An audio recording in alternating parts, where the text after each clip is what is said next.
everybody, and welcome back to Mishka's World Kitchen. Today it's Indonesian Malaysian snack dish, I guess you call it, street food, Cucur Udang, which is a prawn fritter. So if you come in close, I'll show you the ingredients. Very quick and very simple. In here I've got 150 grams of plain flour, salt and pepper, about a dash of baking soda, and into that I'm going to add two beaten eggs. You can add duck egg if you like, or chicken egg, doesn't really matter. We're going to make a batter using the water. And we'll just see how much it takes. You want a nice kind of, I guess like a pancake consistency of batter. It's still a bit thick, we'll add a bit more water.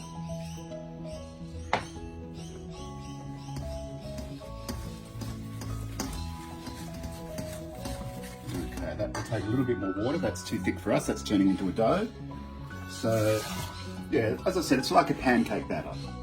So this will add in some prawn soon, prawn pieces, and chili, shallot onions, some chopped garlic. As I said, salt and pepper already. That's coming together. A little bit more.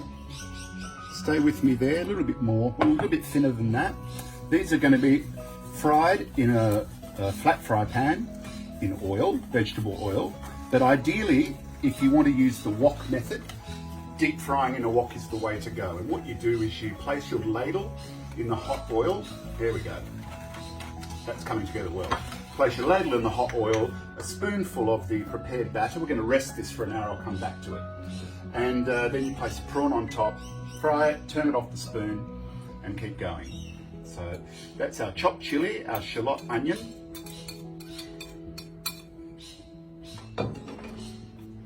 and here I've got about 6 sliced prawns. So I've deveined them, I've taken the heads and the tail off, I've cut them down the middle, taken out the vein.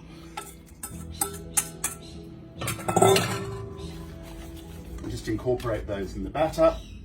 And to give it the added colour, a little bit, about a dessert spoon of turmeric powder.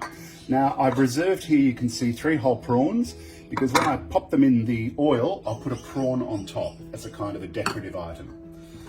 So as I stir in the turmeric, you get that wonderful woody smell coming out of the turmeric, plus the yellow. Now what you can also do as an additive to this is you can add in ikan bilis, which is the dried anchovy or small white fish, salted fish that we use in a number of different recipes like nasi lemak. And if you crush those up and add them into the batter, you get an extra bit of saltiness. The thing I couldn't buy today was bean sprouts. So bean sprouts will also go into the deep fry and give it some crunch. But when you come back, I'll slice up some coriander stems and that will give you the same kind of consistency. So come back in a couple of minutes. We're going to rest this. Well, it'll be 2 minutes for you. I'm going to rest this for an hour, and then when I come back, I'll start to fry them off and plate them up. So a nice quick one for today. See you in a few minutes. Bye.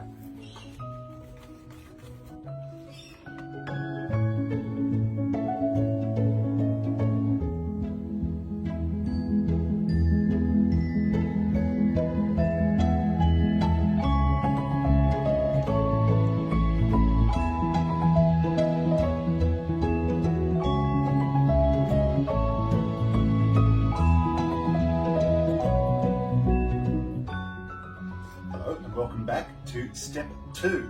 So I've rested the batter for about an hour, and this allows the glutens to relax, the flavours to go through the batter.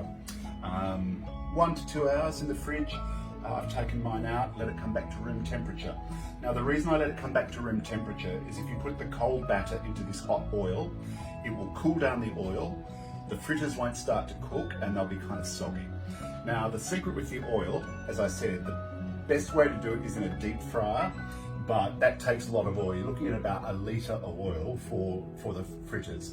If you're able to recycle your oil, that's great, but I don't keep oil here because it goes rancid. So I can do shallow fry. So what I'm going to do is I'm just going to take some of the prawn fritter batter. Don't put too many in at once, as I said. You need this to be about 170 to 180 degrees. And pop in a prawn like that, just push it down into the center. And I'll do another one next door.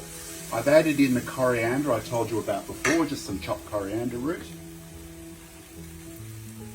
Now, if you're doing this in the deep fryer, they'd be floating and you can easily turn them over. That's why I've got a slotted spoon here and an egg slice, because I will turn them by hand, and then when they're cooked, you're looking at about 4 minutes, 3 minutes aside maybe.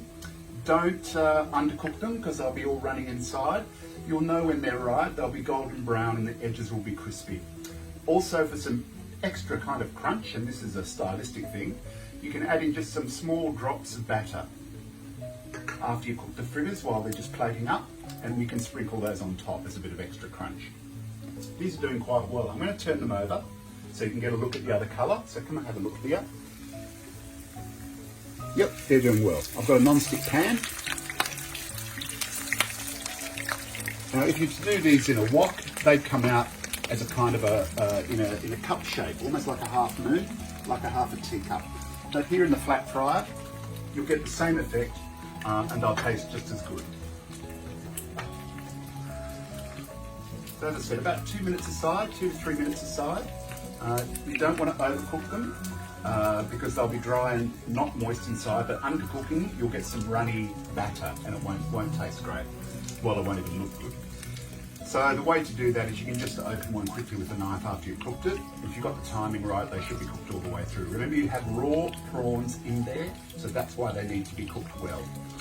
The prawns have not been pre-cooked. If you're worried about it, very quickly poach your prawns till they're cooked, and then you can add them in. That's another way of doing it. Okay, turn these over again. Wow. Yep, they're doing really well. I'm going to drop the heat of that oil down, and that's about as brown as I want them to be. I'm just going to put them out here onto some paper towel to drain to take the excess oil off. I'll show you again. I'll do 2 more.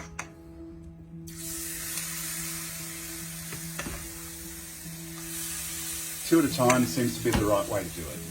Unfortunately, I've only got 1 prawn left, so you don't have to have the prawn on top, but that is the traditional way to do it.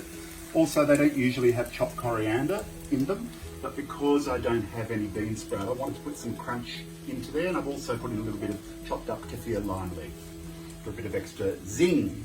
They aren't Malaysian Indonesian, so the kaffir lime leaf is more of a Thai Vietnamese thing. But look, these are different depending on which region you find them. I've seen versions here with chopped up carrot and other vegetables placed in, but effectively it's still the same thing. It's a prawn fritter with turmeric and vegetable.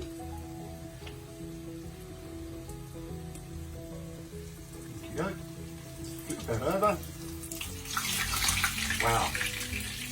Yum yum.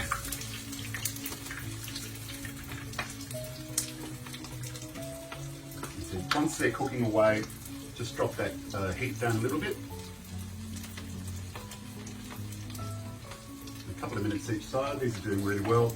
The reason these are doing quicker is because they're flatter and they're not as thick. If this was in a wok, they'd be more round and they take a little bit longer to cook. In fact, the first time I made them, mine were a little bit undercooked, so I had to return them. And that's what being a chef is about. It's about adjusting to what you're doing and adding or taking away depending on what ingredients you've got.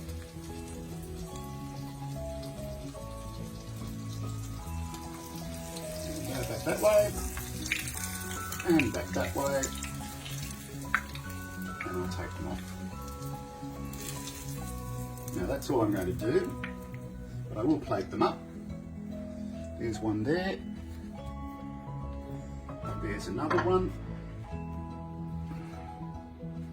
Now when they're served up at the table, I'm just going to serve them with some dipping sauce, and it's a traditional